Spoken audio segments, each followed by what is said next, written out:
আসসালামু আলাইকুম বন্ধুরা, সবাই কেমন আছো? আশা করি সবাই অনেক ভালো আছো। আজকে তোমাদের দেখাতেছি সৌদি আরবের সবজির কি অবস্থা।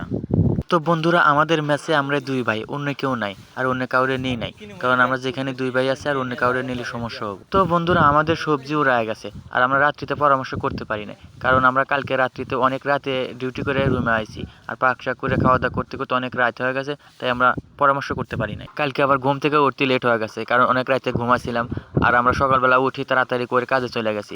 দুপুরবেলা খাওয়ার জন্য 1 ঘন্টা টাইম পেলাম আর খাওয়া দাওয়া করে আমরা এই শাক সবজির হিসাব করলাম কি কি কিনবো। তো বন্ধুরা, কাজ কাম শেষ করে আমরা চলে আসলাম বাকালায়। আর বাকালায় এসে দেখি যে সবজি এরকম, আর সবজির বাজারও খুব আগুন বরাবর, সব জিনিসের দাম অনেক বেশি। তো ছোটো ভাই আমার জিগেলে কি খাবি নি তাড়াতাড়ি, অনেক সবজি আছে এখানে, লাউ শাক, কদু শাক, অনেক ধরনের শাক সবজি আছে।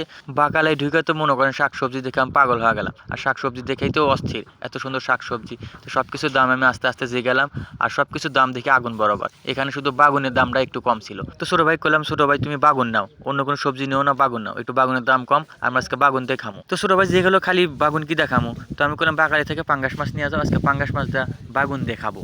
আমার ভিডিওগুলো আপনাদের কাছে কেমন লাগে আমি জানি না, যদি ভালো লাগে থাকে অবশ্যই লাইক কমেন্ট শেয়ার করে দিবেন আর আমার পেজটা ফলো দিয়ে যাবেন। পরবর্তীতে ভিডিও আপলোড করার সাথে সাথে যেন আপনার কাছে পৌঁছায়। সবাই ভালো থাকেন।